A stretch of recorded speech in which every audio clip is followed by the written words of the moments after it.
माँ बिरजा हेउछंती जाजपुर अधिष्ठात्री देवी। जाजपुर परिचय माँ का महिमा कहीं केते पुराणा पुराण ठारू आरंभ करी किंबदंती जाए सबुठी रही माँ का वर्णना।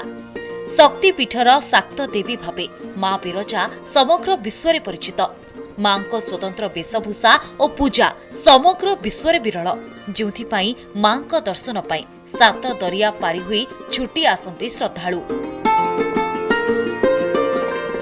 जाजपुर अधिष्ठात्री देवी माँ बिरजा स्वतंत्रता समग्र विश्व परिचित।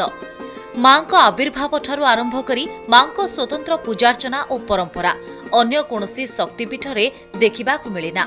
पुराण अनुसार ब्रह्मा जेतेबेले पापरु मुक्ति हेबा पई पुण्यतोया बैतरणी नदी कूଳରେ यज्ञ करुथिले, सेतेबेले माँ सेही यज्ञ कुंडरू आविर्भाव होई निजको माँ बिरजा बोली परिचय देथिले।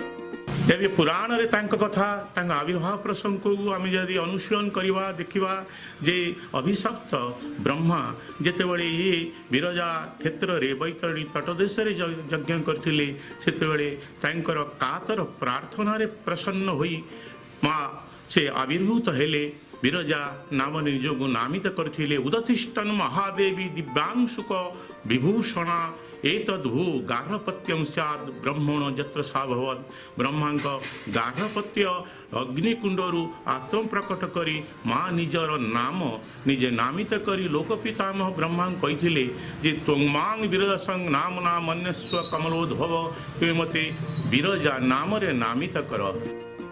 माँ बिरजा द्विभुजा भावे पूजा पाई थांती, जहाँकि अन्य कोनोसी शक्तिपीठ रे देखिबा को मिली न थाए। अन्य देवादेवींकर संपूर्ण शरीर को भक्त बा श्रद्धालु दर्शन करिथांती, किंतु एठी केवल माँ को मुख को दर्शन करिवार सुजोग पाई थांती भक्त।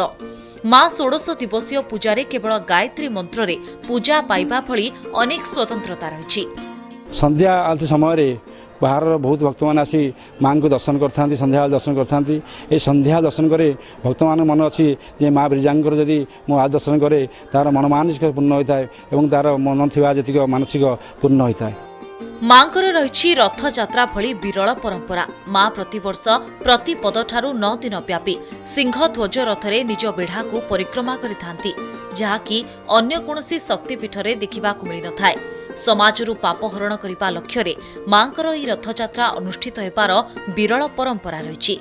सेपरी मां को पीठ रे नाभि गया, जेउठी पितृपुरुषों को पिंडदान करा जाए। विश्वास रही एठारे पितृपुरुषों को पिंडदान कले मोक्ष प्राप्ति होइथाए। गयासुरंक नाभि एठारे